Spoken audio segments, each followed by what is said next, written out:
Series 3, Episode 5. And welcome back, Pedro Poitevin. Thank you, Anthony. It's a pleasure to be with you again. This is the third time you've been on the podcast. And I don't know where the time has gone because it's the first time you were on was 3.5 years ago. And then the It's second been a time while. you came back and we did that panel with Christian Book and Nick Montfort. That's And right. that was That's right. that was 2.5 years ago. My goodness, time flies. It's Yeah. amazing. Well, they did during the pandemic, didn't it? Everything got distorted. Absolutely. Yes. Yes. It's been quite a while. But we actually saw each other in person between the last conversation and now, right? In Scotland, in Yeah, Edinburgh. Edinburgh Festival, That's palindrome right. fight. Yeah. We got to win coins. We both won Roman We both coins, won coins. Roman courtesy coins, of Mark yes. Saltbite. That's right. Yeah, I That's went. I right. went. I went last year just for a couple of days, and Mark has another show. He was doing a show just about the Roman coins, and Oh, interesting. yeah, it was more popular than the palindrome. I bet. I bet. So a couple of things I wanted to talk about in this podcast. The first one is a week ago or a couple of weeks ago, I can't remember. Through the Penteract accounts, I did a poll, and the question was, how important is it to you that your poems have a clear meaning? I don't know if you saw, did you see the result? I don't remember the results, but I think I remember that it was the most popular answer was not at all. Is that right? Yeah, it's so the options were very, somewhat, not at all, or I prefer if they don't. Hmm. So only 7.9% said very. Then 30.6 said somewhat. So that was the second highest. Then Hmm. 46.3% said not at all. Hmm. That's interesting. And then 15.3 said they prefer if poems don't have meaning. I Yeah, think if you we've add got, up. yeah. Yeah, yeah. It's an interesting poll, Anthony. I'm not sure exactly. These questions are always a little bit. It's difficult to gauge exactly what's going on, what the dynamic is when people receive a question like this and they Hmm. select one of the answers. But I thought it was interesting too because my sensibility is is very marginal in today's world, it seems. Well, I I'd say as well prefer. that the Pentrax Yeah. account is followed by a lot of visual poets, and I think Mhm. so that would show why it would go, well, why it would lean that way. Because visual That's poetry in right. general, it's That's about, right. yeah, you let people discover their own meaning from these abstractions. Yeah. So, especially if one considers people who are doing asemic poetry, which is, Hmm. it is the purpose of that is to play with the meaninglessness of the scribblings and um, but it seems to me that even when one is doing writing, one is engaged in writing outside of conventional meaning, that one can be, and I'm not saying that one should, but one can be guided by by by the desire to create meaning with text. And in my case, that's exactly how it happens. If I am working with palindromes, and maybe this is true of you too. I don't know. Well, I'll look forward to what you will say. But for me, it's very important to put together words in a way that elicits um, or that at least nudges at some meaning. Like I don't want it to be just a collection of random images that do not cohere in any intelligible way. Hmm. Yeah, and on a smaller scale, if you're writing a palindrome and the whole thing doesn't make sense, you're still always looking for a complete sentence to make sense, but you still want the small phrases that make up the piece to have their own coherence to them. You're not just That's going to write right. complete nonsense. So, I mean, a whole palindromic poem might not make sense by itself, but you're going to have these small moments where there's definitely something syntactically and semantically sound. Yes, that's right. And I like to think sometimes of what I do with palindromes in formal poetry as at least in ideologically, let's say, related to what Picasso was doing with those portraits in which a nose is not exactly where it should be on a face. It's a little bit off center, and the eye is probably on the wrong side of the face. And there's something that is not quite right about the picture. But on the other hand, there is recognizable meaning. And Yeah, I it think does. that It does represent something still, and you know it what that does represent something. you know what that something is, but Exactly, you're aware it's not exactly. a realistic depiction. Yeah, I know Hmm. exactly what you mean. Yeah, and I think it's interesting because um, my view of poetry as a cultural institution is that it's kind of like a dream language of literature. Like that, poems are to literary culture a bit what dreams are to everyday conscious experience. Like we have a very pedestrian conscious experience. We see the same things. We engage in routines. Um, but in our dreams, we are exposed to experiences that are very dissimilar from ordinary conscious experience. And I think that that is the beauty of poetry, at least in my personal perspective. This is what poetry does for me. It gives me a sensation of dream life, Mm. literary dream life, or so I like the crossing of the boundary between meaningfulness and meaninglessness. I love that because that's where it's at. That's where the search for meaning of new ways to play with language happens in that boundary, in that porous boundary between meaningfulness and meaninglessness. But I don't think that that's quite the same as saying that I don't care at all whether my poems have a clear first layer of meaning. I actually prefer it when a poem has an entry point, a first clear reading, and then on second reading, on second inspection, you find second layers and third layers. That's a beautiful experience as a reader of poetry, and I don't know how you feel about it, but that's Yeah. my perspective. Well, I've got lots of thoughts on this, and there are lots of ways to look at it. Obviously, we're going to focus a bit on palindromes, but when I've written palindromic sonnets, which are very different, that's different from writing a really short palindrome, where you've got this idea or this expectation, in fact, that you can write something coherent. Mhm, When I'm writing a more elaborately constrained work, I know that total coherence is impossible. mhm, So I might lean towards other things. So, but then I still want a subject. So, for example, I have a palindromic sonnet about Edgar Allan Poe. So when I wrote that, the game was how many references to Poe can I fit into this palindromic sonnet?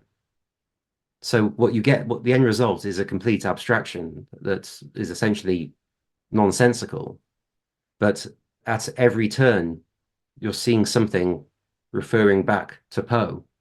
mhm. So I can't claim that I'm completely abandoning meaning there because it's got all these No. references. So it's like Mhm. meaning serves as a focal point, but not necessarily an end. That's right. That's right. And there are surprising things that happen too when you are engaging in these experiments. When either you or I or Christian or whoever might be doing it engages in these experiments. I remember your palindromic sonnet on Frankenstein, um, in which the natural choppiness of the syntax of the palindrome coheres extremely well with the topic at hand. Like it that kind of resonance between syntax and semantics is where it's at. That's beautiful. That's what I want to do myself when I write a poem. I want the syntactic tools or the formal aspects of the poem to resonate deeply with whatever I'm trying to say. Yeah, and you, of course, you have your Icarus That's right. That's palindromic sonnet, which, as you've said to me in the past, this explains your feelings towards meaning and clarity and the unattainability of it. the unattainability of it. Yes. So that palindromic sonnet is precisely, I envision Icarus taking flight from the land of nonsense, the land of palindromes, and searching for the light of classical poetry, right? Looking to reach the solar light of classical poetry, and the trajectory is doomed. The voyage is doomed. Mhm. It's a palindrome. It's going to fall back where it started, just as Icarus does. But somehow, somehow you get a sonnet from it. And the fact that you're getting a sonnet with proper rhythm, with proper rhyme scheme, with the classical features of the form is meaningful. Is meaningful in the setting of that attempt of Icarus, right? That failure to reach poetry from the land of nonsense. Yeah. The nonsense is desirable. You might set yourself a really elaborate constraint with the intention of finding nonsense. A bit like Icarus knowing that he's going to fail, but doing it anyway just to see how big a splash he makes when he crashes into the sea. That's the kind of revelation that I enjoy in playing with these formal experiments, is that in the end I see some relationship to my own life. There's something meaningful on a personal level as well. What am I doing? What am I doing? Attempting to to write a sonnet about Icarus in that extraordinary, two-directional straitjacket of the palindrome.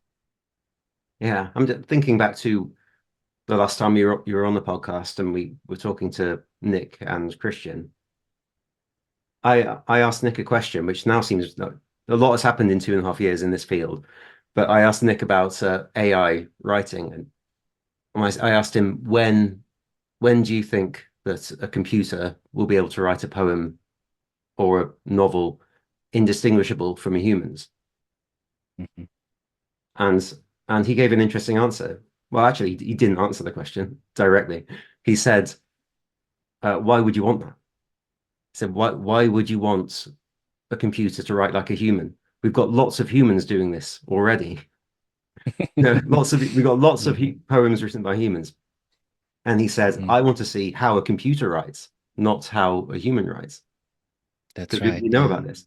And I think there's something similar with constraints that you want to see how the constraint writes, how the constraint, Exactly. yeah, how the constraint would What write, how the nature of palindromes would write a sonnet. exactly? What is possible with a medium, which is a traditional preoccupation of the artist, right?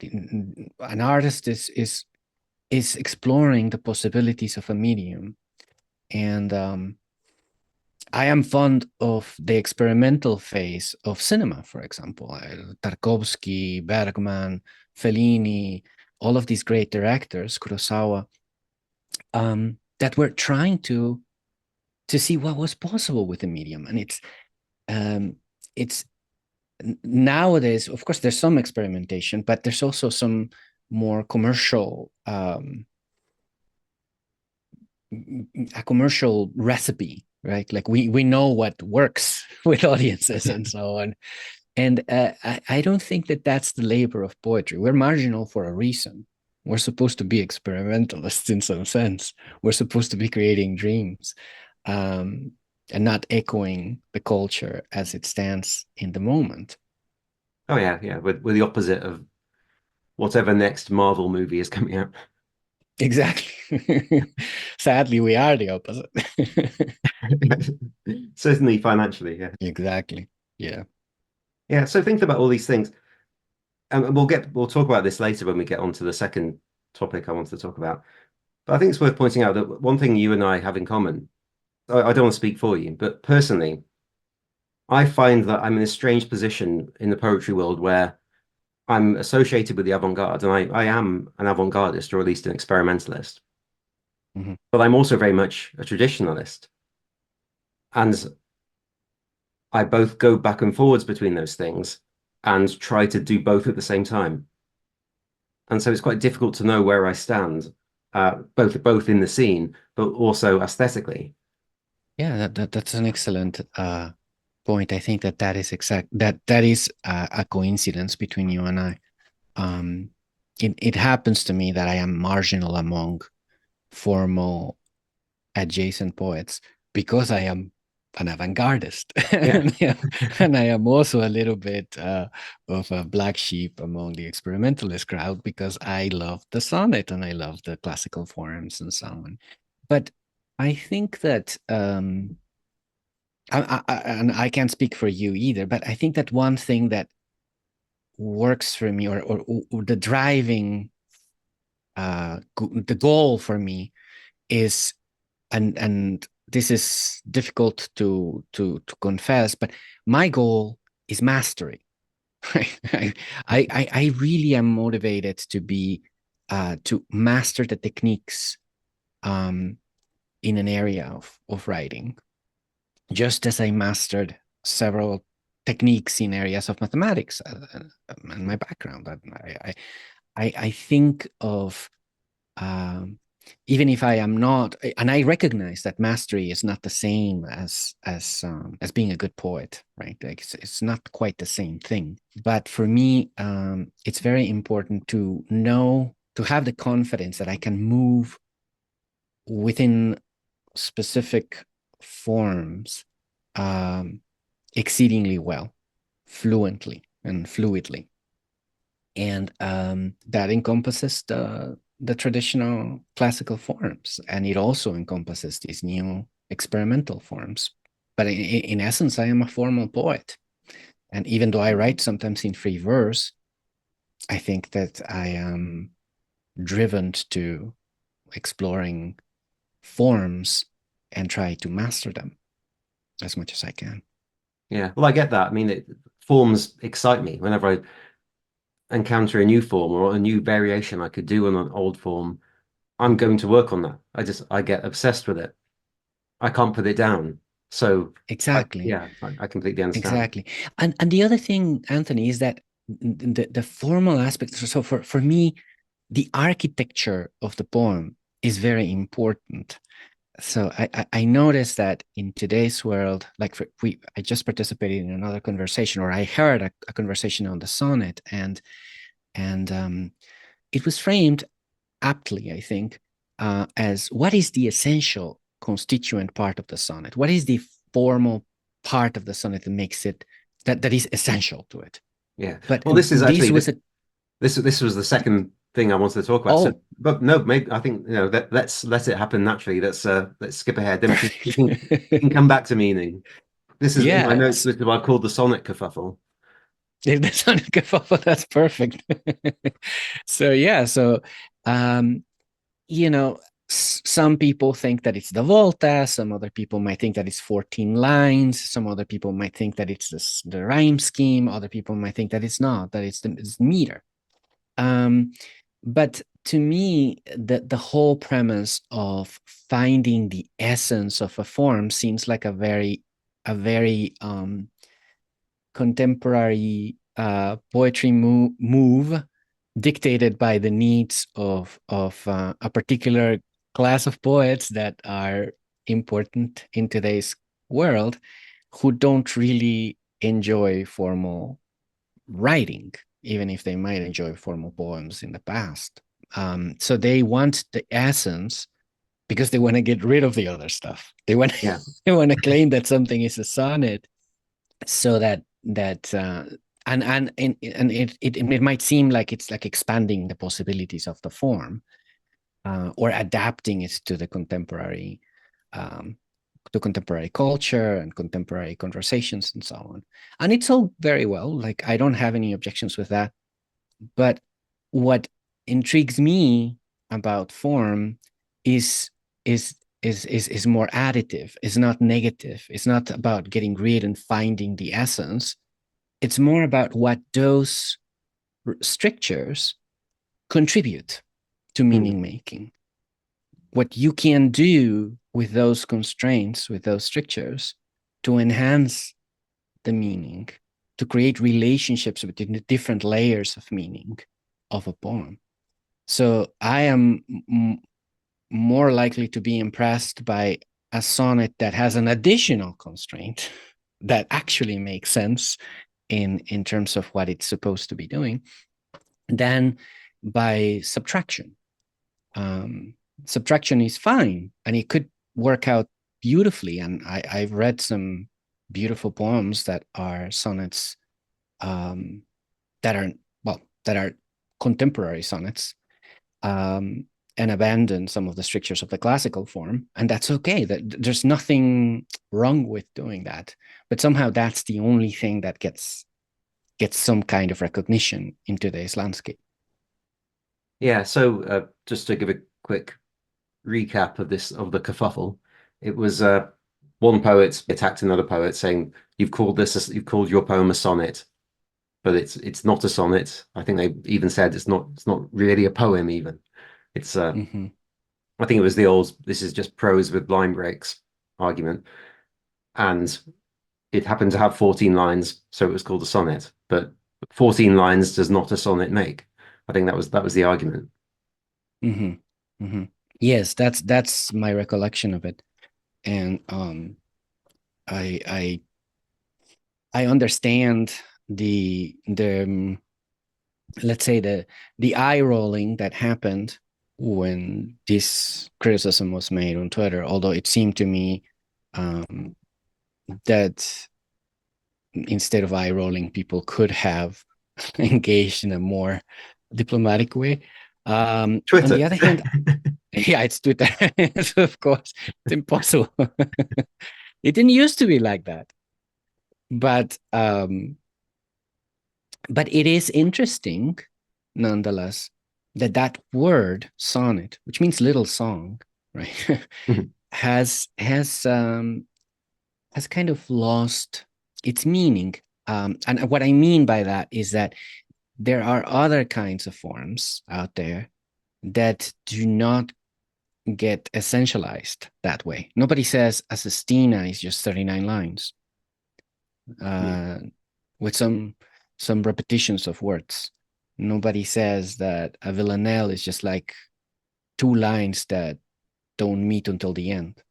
Um, you know, like you could do that. You could do that kind of experimentation, but I think that people wouldn't really um, accept those um, those experiments as being a sestina or a villanelle, and or would have some issue with it being calling itself a sestina or a villanelle. But somehow the sonnet um, is um, it just it's totally defensible to call your poem a sonnet even if it has like 6 lines or something. And I wonder why that is. That seems like a particularly strange phenomenon. I don't understand what is it about the sonnet that makes it Well, do you think, hard. at the risk of getting myself in trouble, which I often do anyway,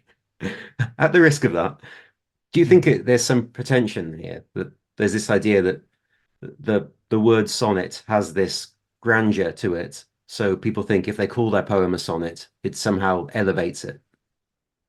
That's a good point. I never thought of it that way.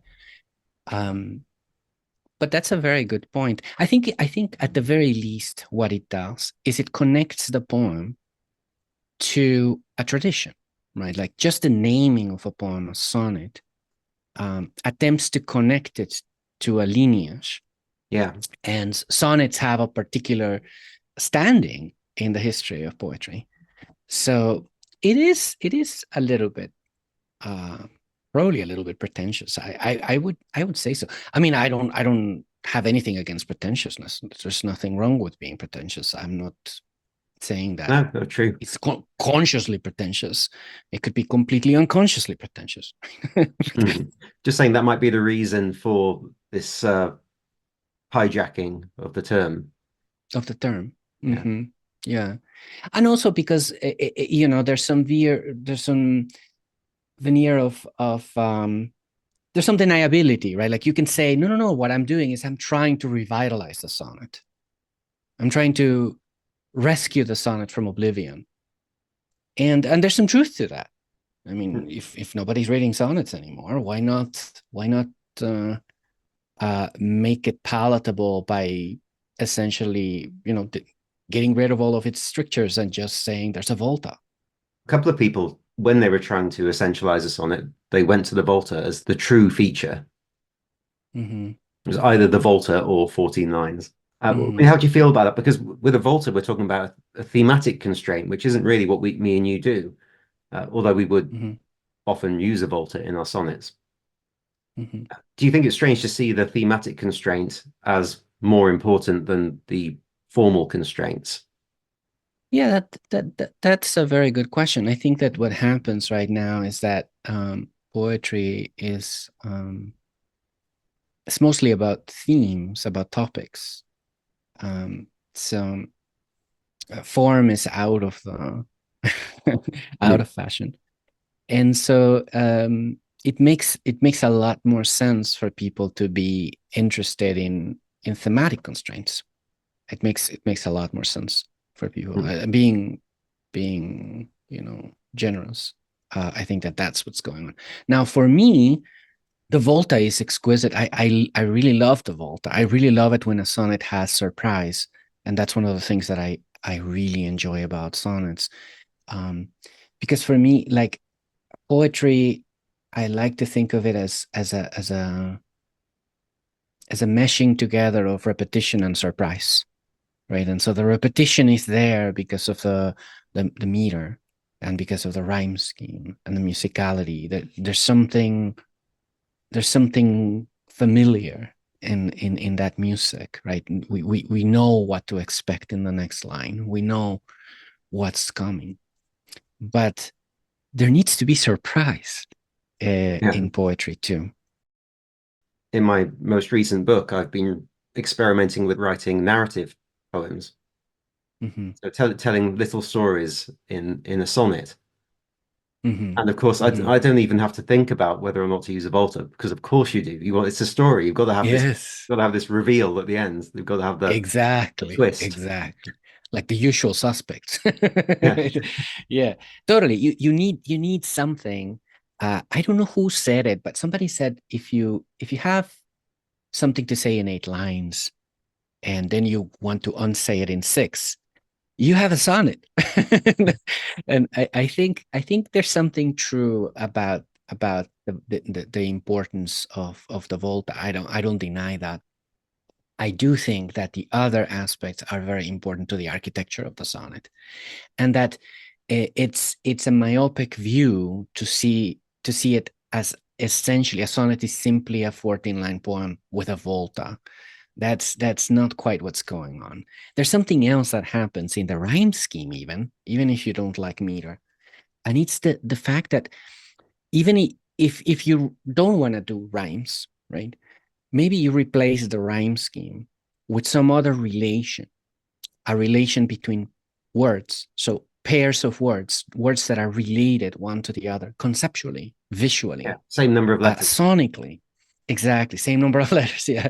Whatever it is, some kind of relationship. And it doesn't even need to be formal. It could be conceptual. It could be um, semantic, a semantic rhyme, something that gives the sonnet an architecture that's not quite um, not quite so plain as simply lines that end arbitrarily, um, and and and then you have a volta. That doesn't make a sonnet in my mind. Maybe I'm wrong, but I don't recognize that as a sonnet.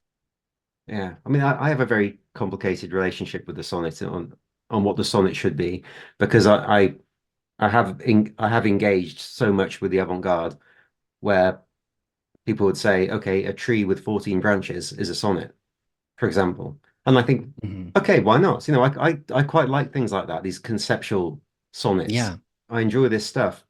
But then on the other hand, I do get a bit concerned. I think I'm fearful of all this tinkering with the sonnet because it might reflect the idea that people have just given up on the traditional sonnet.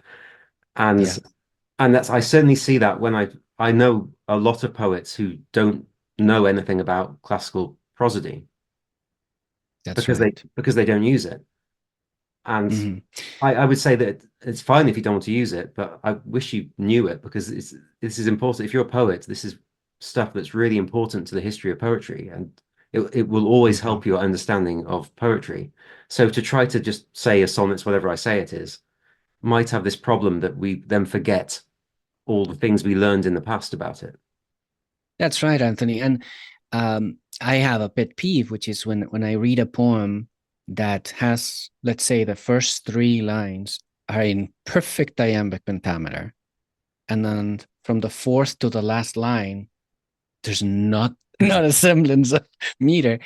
But why would I have a trouble with that? Because the expectation has been created in my mind that this is a metrical poem. And I Mm. think that a person who writes in free verse ought to be aware that that expectation is being set for the reader. Like, you can break the rules. It's totally fine to break the rules, but know the rules, right? Not to set yourself up in those kinds of traps.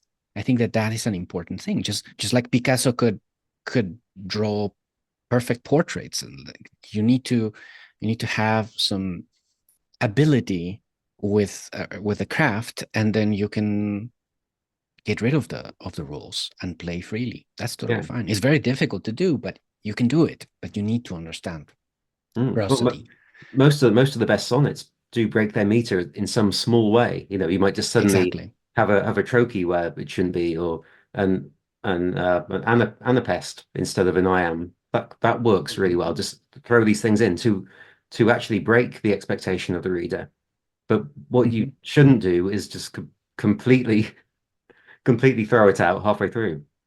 Exactly. When there's no playfulness, but just a jarring uh, um, introduction of noise, which is fine if the poem is about noise, right? But Yeah. if the poem doesn't have any, the structure of the poem has nothing to say about what the poem is talking about, or nothing in opposition, in tension with what the poem is saying, then it can be jarring to somebody who knows how to read a poem. Hmm. Any other thoughts on this kerfuffle? Because you're very familiar with Shakespeare's sonnets because you've been translating them. Mm-hmm. And I've been looking at them again because we're in a couple of months, we're publishing a book by Gregory Betts, he's translated all of Shakespeare's sonnets into color schemes based on it. Each syllable gets its own color. So you've got these color maps of them. And so Mm-hmm. I've been taking a look at them again. And I think at least one of Shakespeare's sonnets has 15 lines. One has Oh, 12. that's right. Uh, yeah, one one sonnet is a little long, and another one is a little short. That is true. Yes, those things happen, and I think that that shouldn't. I mean, nobody has the last word on what the sonnet is, and I don't think that my remarks here are. I'm not a conservative when it comes to forms. In fact, I love the experiments that you were alluding to about sonnets and what you can do with them. Uh, my grandfather wrote monosyllabic sonnet, for example, that is the shortest sonnet I've ever seen. Those things are fantastic. I love that. But I think that one thing is what's happening sociologically. Like, why are people talking, or you know, why do people claim to be writing a sonnet when it's so far away in conceptual space from what a classical sonnet is, which is an interesting question. It's an interesting, um, you know, question about the practice of poetry, and an entirely different question is whether, when one is doing criticism about poetry, one should completely dispense with the traditional strictures of the sonnet.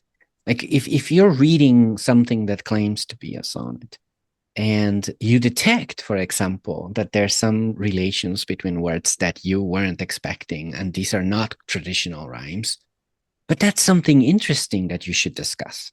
You should Hmm. discuss that. But if you have the expectation that it's simply a poem that has 14 lines, you might miss out on some of the subtleties of the conception of the poem. So I think Yeah. that it's important to have in mind those strictures that gave that that are associated with the form from a long time ago. I think it's important to continue thinking about those strictures, even if Yeah. you don't But this is see them exactly how now. I feel. But then I do feel guilty. There's a danger, for me anyway, there's a danger I feel like, oh, maybe I'm being a snob if I say something like, you can write whatever you want, so long as you know how it's done properly. That does sound snobby. Yeah, yeah, I agree. I agree. I am a little bit of a snob myself, so I confess to that. And it's not necessary. I mean, I can easily concede that a poem that claims to be a sonnet but does not meet my definition of a sonnet is fantastic. It's a fantastic poem. It could happen. I don't think I would say that necessarily right now in relation to the sonnet kerfuffle situation, but I can see that happening. But it's one thing to be prescriptive about how to call a poem, and it's a completely different thing about to be meticulous about analyzing a poem. And I think that those are different things.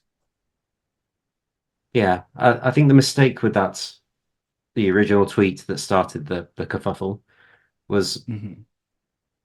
it was the absoluteness of this is not a sonnet, this is not even a poem. That kind of That's right. absoluteness is, and that's always dangerous because people who say this is not a poem are always proven wrong by history. You know, Exactly. There's always. no better there's no better way to make sure that that the rule is violated successfully, Hmm. right? Than to say this cannot be a poem. If you say this way of writing can never produce a poem, somebody's going to prove you wrong. Yeah. Absolutely. Absolutely. I completely agree with that. Completely. 100%. Okay, so we'll circle back to where we were. I'm just going to see where we were. Yeah, I didn't mention the U2 sonnets, did I? So the U2 sonnets was my biggest experiment, by which I mean the most difficult. Hmm. So with that, I didn't set out looking to write anything particularly coherent because I knew it was going to be impossible. So what I wanted to talk about there is, have you ever just set out saying, okay, I'm not going to reach for, I'm not going to be Icarus. I'm not going to reach for uh, complete clarity. Instead, I'm going to focus on other things. So, for example, with the U2 sonnets, what I did was I looked at trying to get little phrases in that just sounded good to me. I tried to put in lots of internal rhymes, lots of consonances. I tried to put other bits of wordplay in, so you'd have the uh, parallel syntax across two lines. Think just things like that. Hmm. But I was focusing more on additional devices than on trying to create something coherent because I knew it was impossible. Do Hmm. you see? Okay, it lacks meaning, but there are lots of other tools in the poet's toolkit. Let's see how many of these I can use. Absolutely. I think that it's an exploration of what can be done within a constraint. It's an exploration of, as a mathematician, I would call that definability. What is expressible in this restricted language with this extraordinarily restricted syntax that you have set for yourself? Like in the case of the U2 sonnets, you had this anagrammatic constraint on top of the different palindromic constraints. Um, so all you can do is explore what can be done in that constraint. What kinds of things you can do, and that has value. That has value. Uh, as far as I am concerned, I have done that myself. I've done it in less ambitious projects like two palindromic sonnets that were anagrams of each other, or the 10 million palindromic sonnets in Spanish and the 10 million in English as well. And Um, the bilingual sonnet, the bilingual sonnet, which so is a that would, I palindrome. imagine, with that one, there would have been more of a focus on making it sound beautiful rather than making it sound meaningful. Exactly. Yes, exactly. It was extremely difficult to maintain coherence, thematic coherence Hmm. in a palindrome that is half of it in English and half of it in Spanish. Already, um, the kinds of coincidences of what kinds of words coincidentally fit the palindromic constraint was too constraining in order to ensure some kind of coherence. So it sounds a little bit like a prayer, the bilingual sonnet, uh, but it's there's not the level of coherence that you can find in one of my Spanish palindromic sonnets Hmm. by any means. But were you still trying to search for some clear meaning, or had you done what I did with the U2 sonnets and just say, okay, I'm not even going to look for it. Apart, I mean, the exception is with the U2 sonnets, obviously, I was trying to make it. I had this extra rule of mentioning as many ancient gods as I could. Mm-hmm. But I I had think no that interest in what those gods were doing. I was just trying to fit in, that's right. give That's the right. illusion of coherence. The illusion of coherence. Yes. In the case of the bilingual sonnet, I must confess that it was a little bit more rapturous than that. That I wasn't I was probably thinking of of finding some kind of meaning, but the findings were very they were very beautiful. And once something touches me, it's very hard to let it go to waste. Like it just feels like, okay, maybe I won't find the kind of coherence that I am searching for, but I'm gonna abandon this engineering mindset and I'm going to embrace the beauty of the lines that I am finding. So I think that something similar happened to me. Yeah. So it's another level of complexity that because we at the start we agreed. We both said, well, you look for meaning and you just then enjoy the accidents that happen afterwards, the strange language that comes out. Exactly. But Hmm. there's something a bit more than that, isn't there? Because we are constantly making choices between which poetic virtue we want to use, and then Exactly. there often becomes a conflict between meaning and music, or meaning and imagery, and we have Hmm. to choose. Hmm. Do I want, And we have to choose. do I want this palindrome to make sense, or do I want it to sound good? You know, and Hmm. I mean, I think generally I would go towards sounding good. Yes, especially when it comes to the palindrome. Uh, I think because it's impossible in a long form palindrome to create a very clear reading of the palindrome.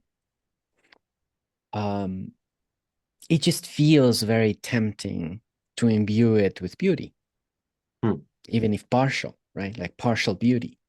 It's very difficult to refrain from doing so because you know that you're not gonna you're not going to get a perfect perfectly meaningful palindrome. And if you did, you probably wouldn't get something very poetic.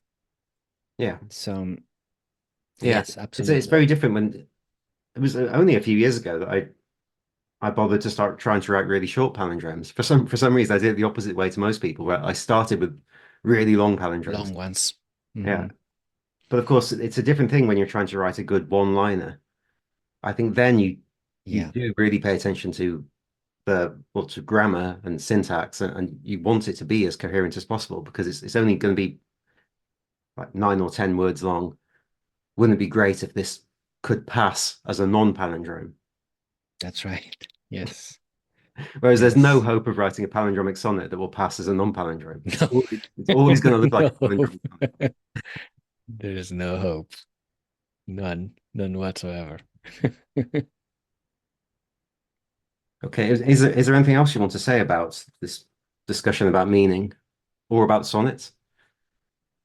um, well, I think it's great that people are experimenting with the sonnet. I don't have any objections to that happening. Um, I hope that at some point um, the community of poets will discover that there are a lot of very good formal poets out there that are still writing sonnets in the traditional guise, and that they have written some good ones. Like it's amazing how how marginalized we the formal poet, the formalist or formal adjacent poetry community is these days. But there are some good poets out there. Yeah, definitely. Yeah, we both have this problem that we're formalists and we're experimentalists, and neither of those things is in the mainstream right now. Oh Exactly. well. Yeah. Yeah. Do you see that changing? Do you see formalism coming back? Well, I get, even this kerfuffle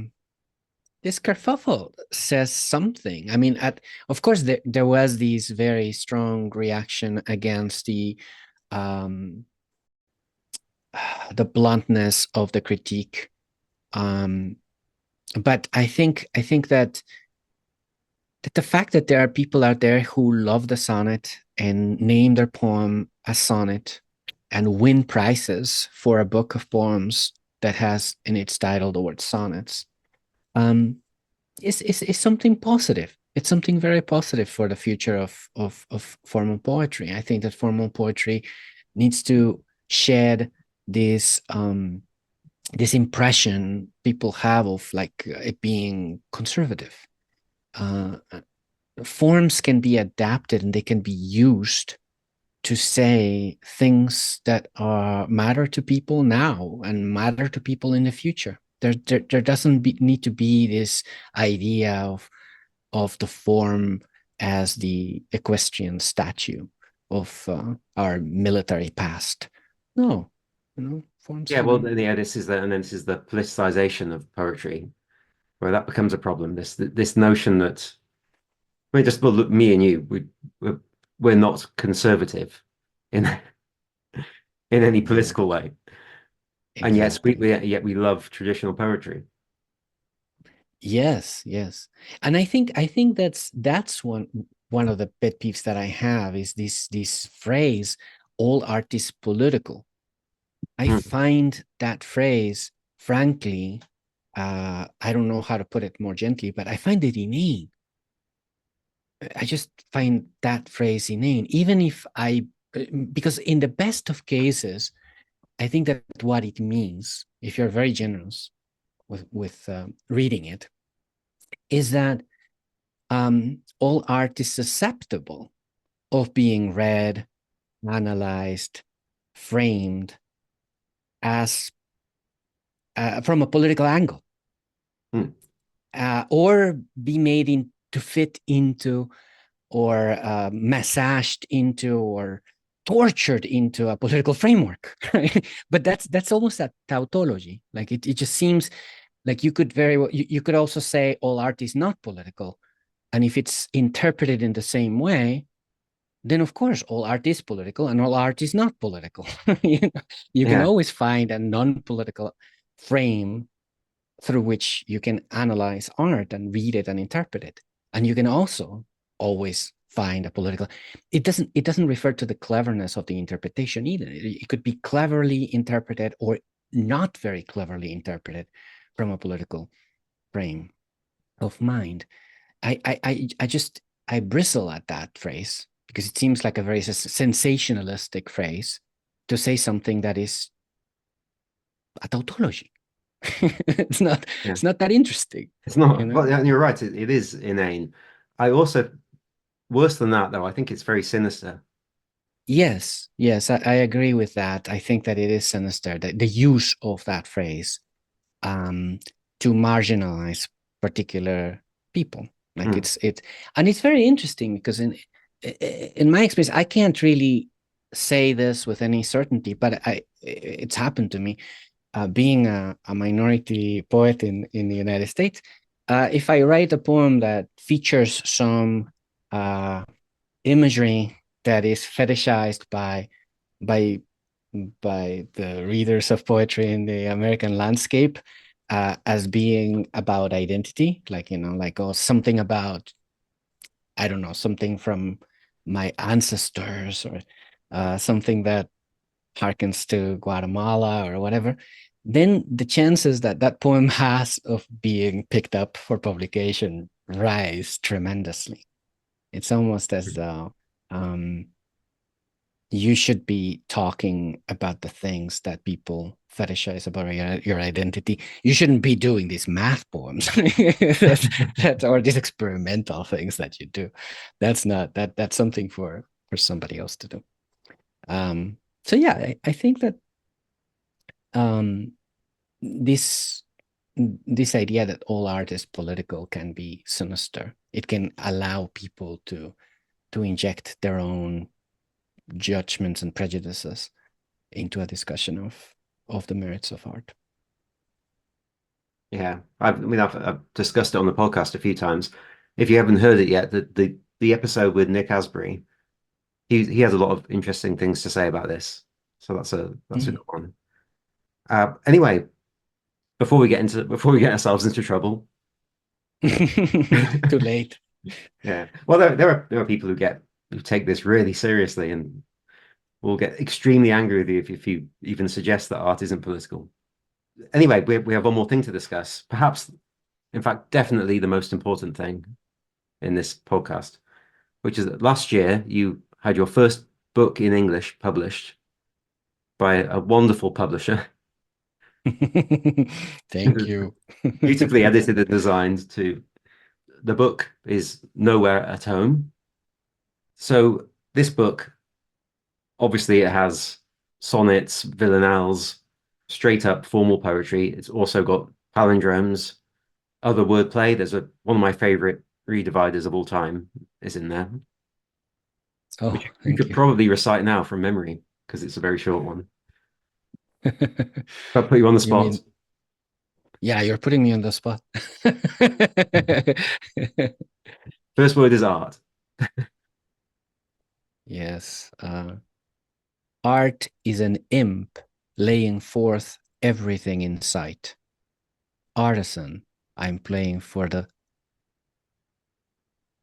Very thing. Oh, Very thing. yes, of course, I'm playing. Yes. Very thing. Inside. Yes. Art is an imp laying forth everything in sight. Artisan, I'm playing for the very thing inside. Mhm. Yeah, it's great. It's really good. And so you've got formal poems, you've got wordplay poems. The one poem I wonder if you've ever read this out loud because you've got some conceptual poems in there. I don't know if you would characterize them that way. I would perhaps characterize them as conceptual poems. I'm thinking in particular of the cat genome. Oh, yes. Yes. Yeah, I think this Um, should come with an explanation too, if you don't mind. absolutely. Absolutely. So this is a found poem. I spent some time programming in Python, programming language, a script that I ran on the genome of a cat, looking for sonnets in the genome of the cat. Um, there's some weird reasons why I did this. First of all, I was a double major in biochemistry and physical chemistry back in college, and before I became a mathematician, I saw the light and became a mathematician. But I had some nostalgia for my early beginnings as somebody who was interested in biochemistry in Guatemala, and I noticed that the the letters for the nucleotides are CAT and G, and those four letters are the smallest alphabet required to spell the words cat and gata, which is female cat in Spanish.